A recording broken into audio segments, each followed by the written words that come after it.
Hi guys, for today's video is akong i-share sa inyo ang first time na ako nga pagsakay sa airplane. So kanang nga time is pasaka ng airplane ana.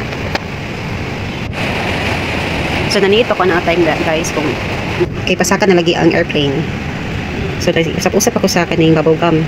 Kaingon pa nila nga magkaon na pag bubble gum para daw dili masakit ang imong dalunggan. So nagkaon ko bubble gum. Pero kini nga time nagsugod na nig sakit. Sugod na sakit pasaka naman siya.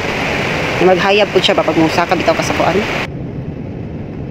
Kanang feeling nga musaka po ng imong kaluluwa bitaw apil. Kamo na lang kita na guys akong naong kay wala gid siya maitsura. Sige ra gid kog usapan na sa kuan bubble gum. Nya guys, nasi ko pang lingis ako mga tapad kay wala man sila walay reaction. Mas sila sakit silang dalunggan wala ko ra magiging sakit. Sige ra gid taon ko ni usap sa kuan sa bubble gum kay para mawa daw ang sakit pero mura man gihapon sakit man gihapon.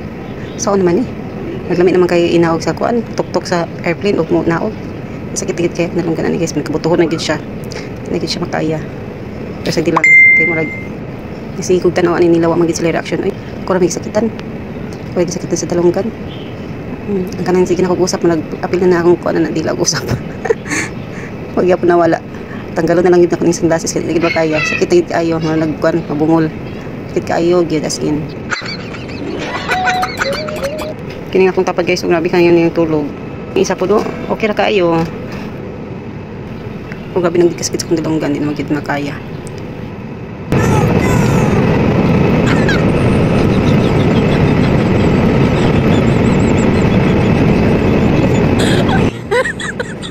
Oh my god! Wala na jud ko ni nakantos guys, nagkasok tapad nga sakit gid akong dalunggan nga naman na sila na sila sakitan. Ngayon siya nga pag first time pa daw nimo nga magsakay, ma-feel gid mo sakit kay nga sa dalunggan. Pero kung sige ka balik-balik og sakay sa airplane, di na kay mo ma-feel. Okay, mara to guys. Goodbye.